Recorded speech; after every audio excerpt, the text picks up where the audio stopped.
వీళ్ళంతా కూడా ఇక్కడ నిల్చోడానికి కారణం ఏంటి అంటే ఆయన ముఖ్యమంత్రి రేవంత్ రెడ్డి గారి అన్న ఇక్కడికి వస్తున్నారు. ఈ నేపథ్యంలో ఇక్కడ కనిపిస్తున్న వాళ్ళంతా ప్రభుత్వ పాఠశాలకు చెందిన విద్యార్థులు.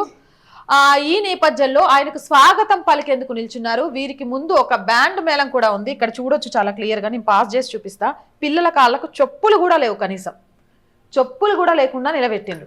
అయితే వీళ్ళు ఎవరి కోసం ఎదురు చూస్తున్నారంటే కనీసం వార్డు మెంబర్ కూడా కాని వ్యక్తి, కానీ ఇంత పెద్ద లెవెల్లో స్వాగతం పలకడానికి అవసరం ఏంటి అంటే ఆయన సీఎం రేవంత్ రెడ్డికి స్వయాన అన్న.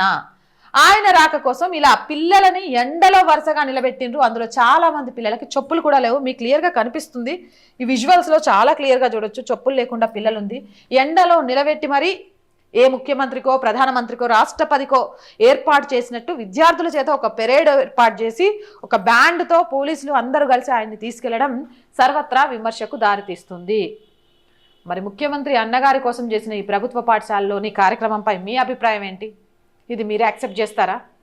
ఈరోజు ఎవరికి గౌరవం ఇవ్వాలి, ఎవరికి గౌరవం ఇవ్వకూడదు అనేది బాల్య దశలో పిల్లలకు నేర్పించాల్సింది ఏ ముఖ్యమంత్రికో ప్రధానికో రాష్ట్రపతికో చేసినట్టు వాళ్ళ కుటుంబంలో వాళ్ళకి కనీసం వార్డు మెంబర్ కూడా కాని వ్యక్తికి చేయడం, అక్కడ అంత పెద్ద ఎత్తున పోలీసులు ఉండడం, చెప్పులు లేకుండా ఎండలో పిల్లల్ని నిలబెట్టడం, ఒక బ్యాండ్తో ఆయన తీసుకెళ్లడం మీకు ఎలా అనిపిస్తుంది?